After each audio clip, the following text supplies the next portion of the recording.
बिस्मिल्लाहिर्रहमानिर्रहीम। अल्लाह तबारक व तआला का फरमान है, वबअस फ़ीहिम रसूलन मिनहुम यतलू अलैहिम आयातिका व युअल्लिमुहुमुल किताब वल हिकमत व युज़क्कीहिम। अल्लाह का फरमान है, हमने जब भी कोई रसूल कौम के अंदर भेजा तो हमने उस नबी की कौम में ऐसा नबी बनाकर भेजा कि कौम उसकी ज़ुबान समझती हो और वो कौम की ज़ुबान समझते हों। भेजा किस लिए, वजह क्या है, मकसद क्या है? भेजा इसलिए है ताकि वो उन पर अल्लाह की आयत को पढ़े और किताब की तालीम दे हिकमत के साथ और उनका तज़किया करे। इल्म एक ऐसी चीज़ है, अल्लाह ताला फरमाता है, जो चाहे ले मेरी तरफ से मूसलाधार बारिश की तरह है।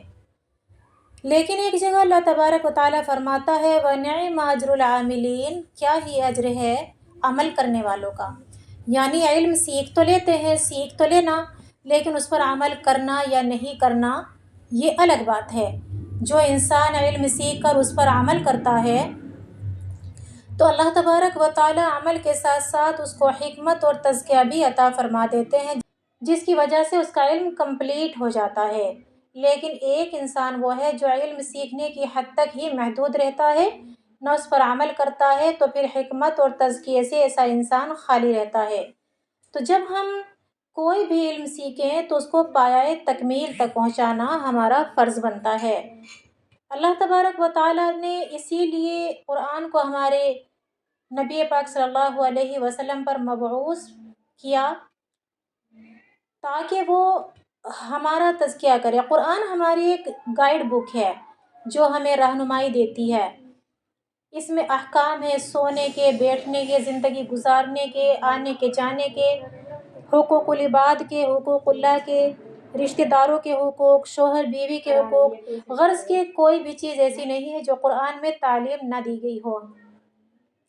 इल्म एक ऐसी चीज़ है, जब अमल का दरवाज़ा खटखटाता है तो अगर अमल का दरवाज़ा खुलता है तो इल्म दाखिल हो जाता है, वरना इल्म ज़ुबान से ही, होठों से ही वापस चला जाता है।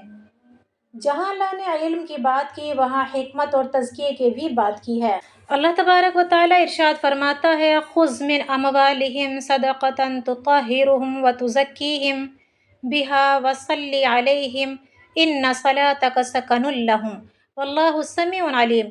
अल्लाह फरमाता है, ए नबी पाक सल्लल्लाहु अलैहि वसल्लम, तुम अपनी उम्मत के साहिबे निसाब लोगों से सदका यानी ज़कात लो, ताकि वो सदका, वो ज़कात उनके दिलों की और उनके माल की सफाई करे।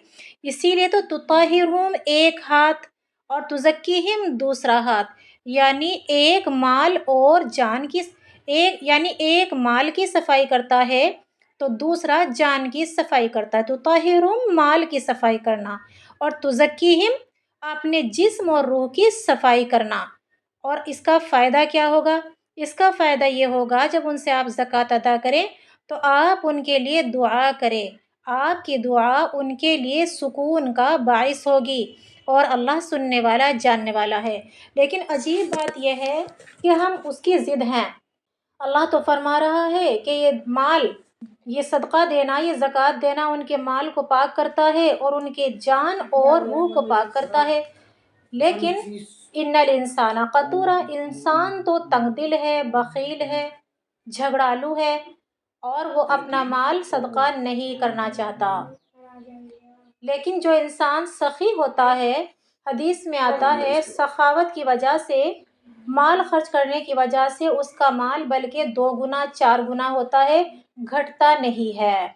जैसे एक इंसान एक बाग में काम करता था और जब उसकी फसल आती थी तो उसका उश्र भी निकालता था, मुस्तहिकीन का हक भी अदा करता था, यानी गरीबों का हक भी देता था, और फिर उसमें से 2 हिस्से करके एक हिस्सा अपने बीवी बच्चों के लिए रख लेता था और एक हिस्सा उसी बाग में लगा देता था। अल्लाह के यहाँ से एक बादल चला और उस बादल से आवाज़ आई कि फ़ला शख्स के बाग को पानी दे, तो वो बादल वही जाकर बरसा। तो उस शख्स का ऐसा कौन सा अमल था कि अल्लाह ने बादल को ख़ास हुक्म दिया कि फ़ला के बाग को पानी दे? तो जी हाँ, उसका यही अमल था कि वह हक़ को महक़ूक़ तक पहुँचा कर ही अपने घर ले जाता था اس کے بعد ہی اپنے پیٹ میں نوالا پہنچاتا تھا۔ تو اس بات سے ہمیں یہ سبق ملتا ہے کہ انسان کو صدقہ کرنے میں بخیلی سے کام نہیں کرنا چاہیے۔ باقی اللہ تبارک و تعالیٰ نے قرآن کریم میں واضح طور پر ارشاد فرما دیا ہے کہ لہا ما کسبت، جو اس نے کمایا اس کی کمائی اس کے لیے، بھلی ہو یا بری۔ اگر اچھی کمائی تھی تو اس کا فائدہ، اور بری کمائی تھی تو بھی اسی کی جان پر وبال ہے۔ وَلَكُمْ مَا كَسَبْتُمْ، جو تم نے کمایا تمہارے لیے ہے۔ اور ان احسنتم، جو انسان کوئی بھلائی کماتا ہے یا کسی کے لیے کوئی احسان کرتا ہے تو دراصل وہ اس کے لیے نہیں بلکہ اپنے لیے احسان کرتا ہے، کیونکہ کل فائدہ اس کو اسی کا پہنچے گا جو اس نے آگے پہنچایا ہوگا۔ قرآن کریم میں آتا ہے وَلَٰكِن لَا تَشْعُرُونَ، یعنی کچھ لوگ ایسے ہیں جو کہتے ہیں ہم ایمان والے تو ہیں لیکن دراصل وہ ایمان والے نہیں ہیں، دھوکہ دیتے ہیں مومنوں کو اور کہتے ہیں ہم نے تو دھوکہ دیا ہی نہیں، یا پھر شیخی کے ساتھ کہتے ہیں ہم دھوکہ بھی دیتے ہیں تو ہم ایسی صفائی کے ساتھ دھوکہ دیتے ہیں کہ کوئی ہمیں دھوکے باز کہہ ہی نہیں سکتا، لیکن اصل میں وہ خود کو دھوکہ دے رہے ہوتے ہیں۔ اور ان کا دھوکہ یہ ہوگا جس طرح آج انہوں نے اس دنیا میں اللہ کے احکام کا، اللہ کے رسول کے احکام کا اور مومنین کا مذاق اڑایا، اللہ کل قیامت کے دن ان کے ساتھ یہ مذاق کرے گا۔ جب پلصراط پر لوگ چل رہے ہوں گے تو اللہ تبارک و تعالیٰ جیسے ہی ایسے لوگوں کی باری آئے گی تو بسور لہو باب، ایک دیوار حائل ہو جائے گی، وہ اپنے پنجوں پہ کھڑے ہو کر بھی دیوار کے پار جھانکنا چاہیں گے، اور دیوار کے پار کیا ہوگا؟ جنت، لیکن وہ اس جنت کو پنجوں کے بل کھڑے ہو کر بھی نہ جھانک سکیں گے۔ اس وقت اللہ فرمائے گا ایک مذاق وہ تھا جو تم نے دنیا میں ہمارے ساتھ کیا، ایک مذاق یہ ہے جو آج وقت پر ہم نے آپ کے ساتھ کیا۔